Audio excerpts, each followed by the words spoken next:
নায়ক মান্না।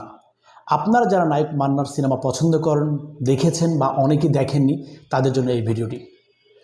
যদি নায়ক মান্নাকে চিনতে হয়, নায়ক মান্নাকে জানতে হয়, নায়ক মান্না যে কী দুর্ধর্ষ একজন অভিনেতা ছিলেন, কি দুর্ধর্ষ রকমের একজন প্রতিভা ছিলেন, সেটা জানতে হলে দেখতে হবে আপনাকে বেশ কিছু সিনেমা।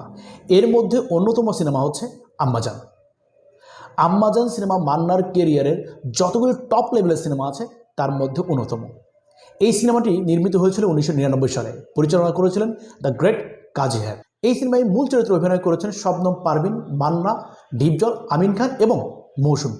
তবে এই সিনেমার সকল আলো কেড়ে নিয়েছেন নায়ক মান্না। তার দুর্দান্ত অভিনয় দিয়ে, ডায়লগ দিয়ে, অ্যাকশন দিয়ে সব কিছু মিলেমিশে মান্না এই সিনেমাতে কালজয়ী অভিনয় করেছেন।